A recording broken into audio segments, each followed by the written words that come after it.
I was asking her what girl when her brother tugged on my shirt, and he said, matter-of-factly, "Don't you see her, Mommy? She's right there."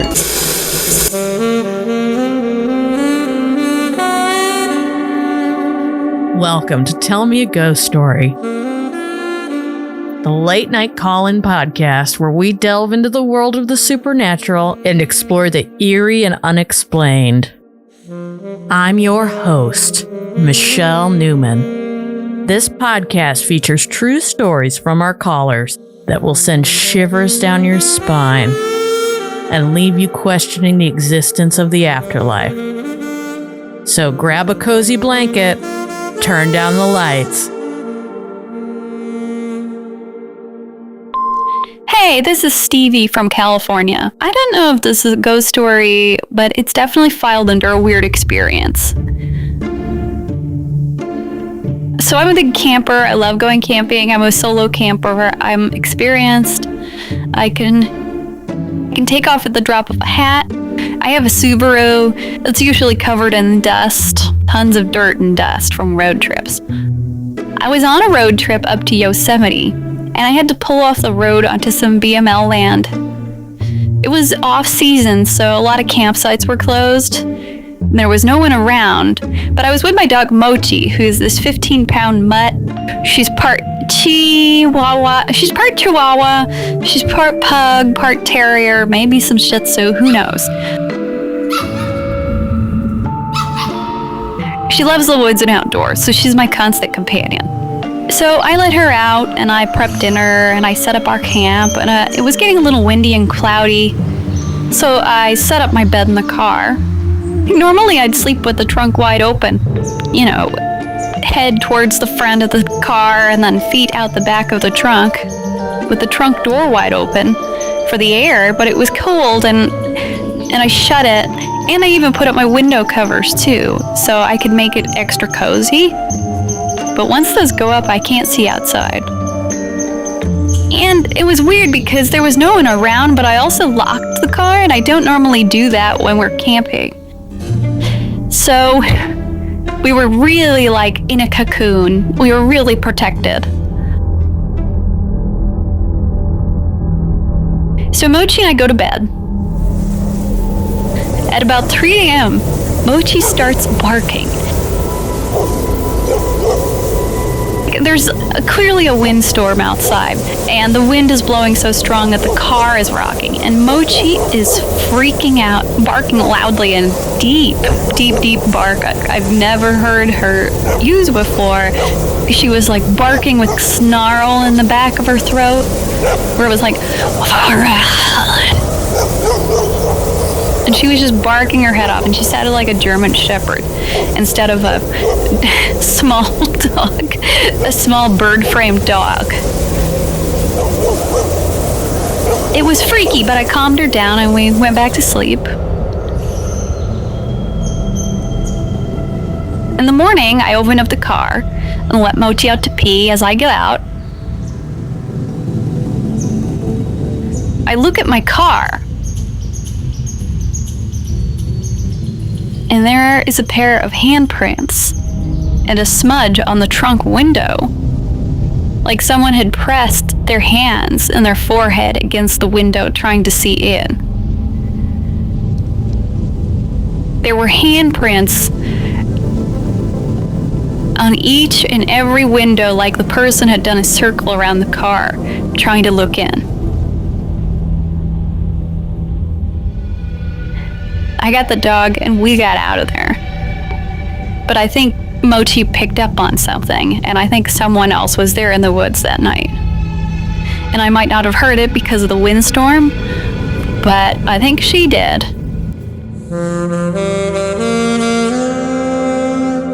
Thank you, Stevie. And thank you, Mochi, for your service as a good dog.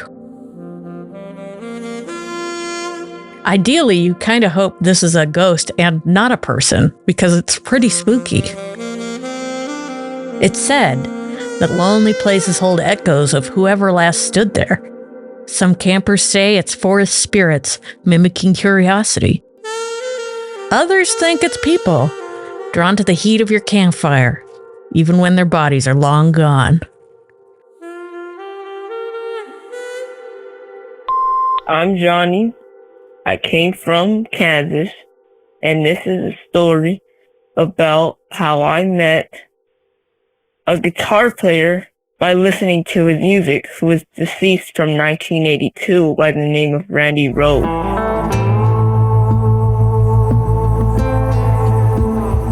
And this guitarist is pretty interesting because he's known as a very humble man, but he's pretty deranged because he's talking to people who are not supposed to be in contact with him.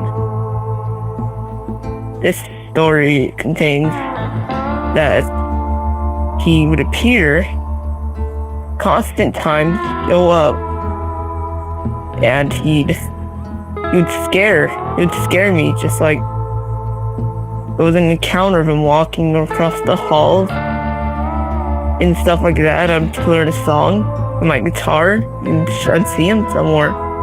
Because I feel he was lying right next to me or in front of me. Just like watching me play. So he's kind of phenomenal. Maybe there was other encounters of how people see him when they practice. And those are probably pretty true because this isn't just me who's having the encounters. I'm pretty sure it's anyone who plays his songs.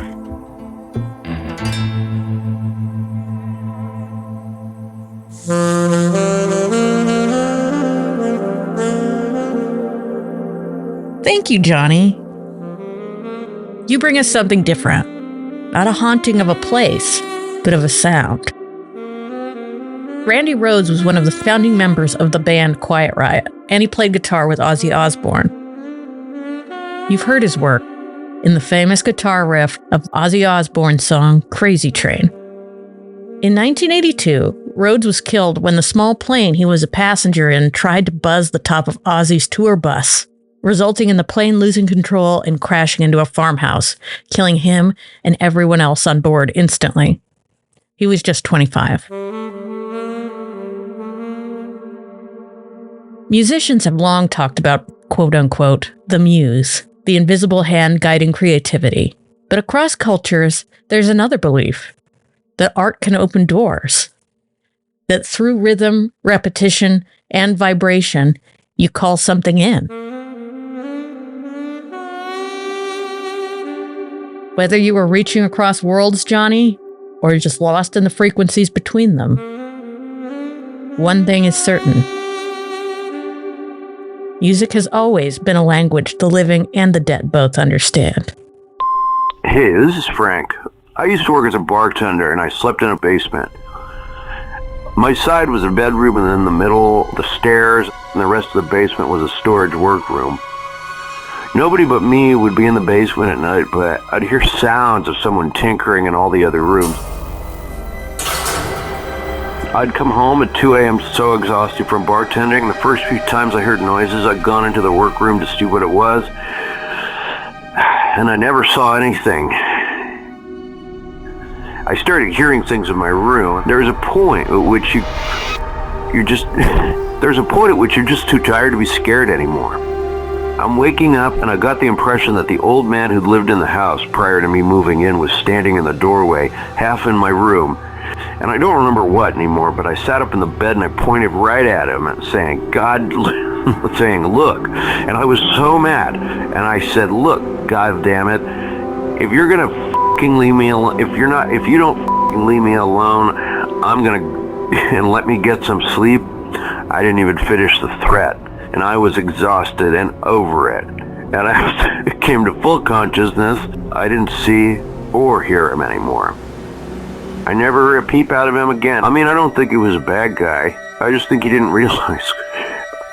I just didn't think he realized what it was like on my end. And I just needed to get some sleep.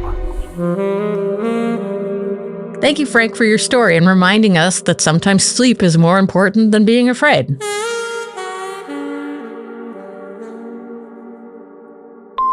Hi, this is Emily. When my twins were little, they shared a room, and I put them to bed. My daughter started crying, and when I went in and asked her what was wrong, she said, "The girl woke me up because she wants to play, but I'm too sleepy." I was asking her what girl when her brother tugged on my shirt, and he said, matter-of-factly, "Don't you see her, Mommy? She's right there." And they both pointed to the window.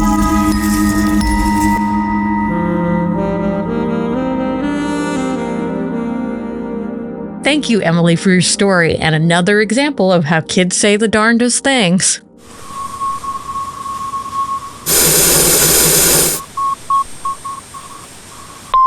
Hey, this is Erin from Bloomington, Indiana. I've got a small story for you.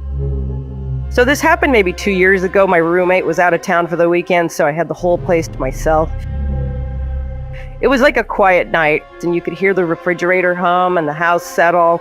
And I'd been reading in bed and finally just turned off the light around midnight. And just as I started to drift off, I heard it. Right next to me. Not across the room, not from the hallway. Right next to my ear. Somebody sighed. Like a full sigh. It wasn't the wind through vent or the house creaking. It was a long, tired exhale. Like this. Like someone was lying beside me in bed, exhausted. And I even felt a little stir of the air on my cheeks. Like someone was breathing too close. I didn't even want to open my eyes. I just remember thinking someone's here, but I knew the doors were locked. The room was empty, no one was there. But it still just gives me chills to think about.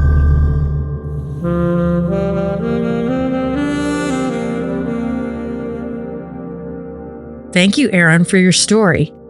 Erin's story might be the simplest, but it's one that makes my skin crawl. Hey Michelle, this is Jess calling from Oregon. I grew up on the coast, and I don't know if you've heard of it, but the Bandage Man of Cannon Beach. They say there's an old stretch of Highway 101, a darker, quieter part, where if you drive at night, you might see something. A figure wrapped head to toe in so many bloody bandages, he looks like a walking mummy. The scent hits you before you see him. Rotting flesh. One night I was with some friends and we parked and looked at the ocean. Then suddenly there was a thunk on the truck's rear window. My buddy turned around and said, "Did you hear that?" Then we all saw it. A pale shape in bandages leaning against the glass. Eyes just holes through layers of wraps. And we floored it. Tires squealing. And when we looked back, nothing. No footsteps, no body. Just a faint scent of rotting flesh in the air.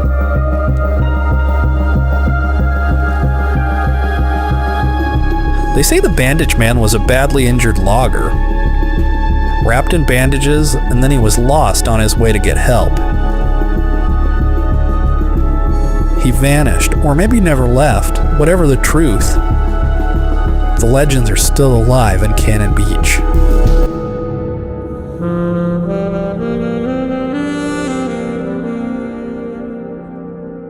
Thank you, Jess from Oregon, for bringing us the famous legend, the Bandage Man of Cannon Beach.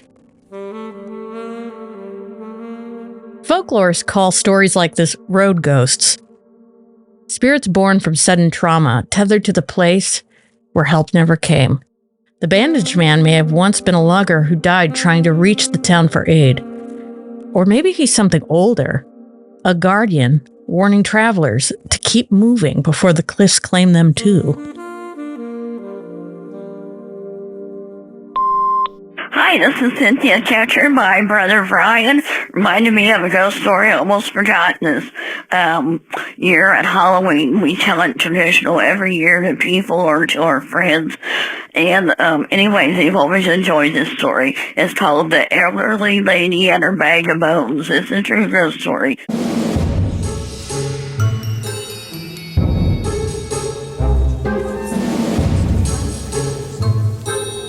My parents and I and my brother, one Halloween on my first year on the job back in 1981, were enjoying lunch downtown in Monument Circle. We had just gone shopping, and it was a nice day. And so, but anyway, we were sitting out there on a bench outside the Monument Circle watching the water fountain and watching the passerbys. Our car was parked on the circle back then. But anyway, outside that, it seemed to be a typical ordinary day. That is until we saw the elderly, heavily shabbily dressed lady come by, walking by us and pulling a wagon with all her worldly belongings in it. There was even a black cat in the wagon meowing, and I felt sorry for the cat, and I wanted to feed her, and the old lady says, "That's all right."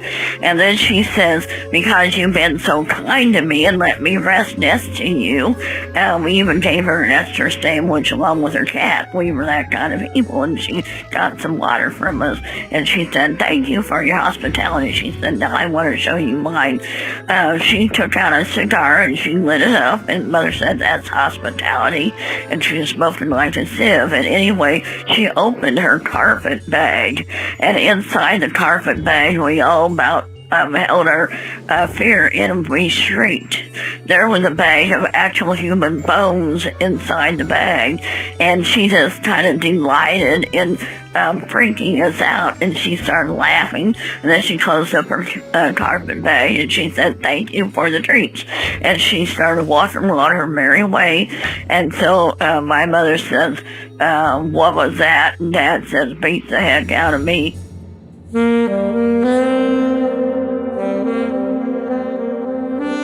Thank you, Cindy, for sharing another great story. The elderly lady and her bag of bones. Stories like this show up all over the world.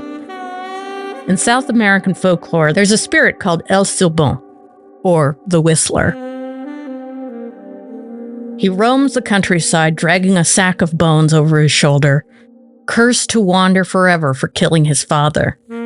His whistle is said to warn the living of their own dark fate. That's all we have this week, folks. Do you have a ghost story? Call 701-484-2666. That's 701-484-2666. Or go to tellmeaghoststory.com and leave your story there. Thank you to all the callers who left messages this week. And as always, I'm your host, Michelle Newman, signing off. See you next week.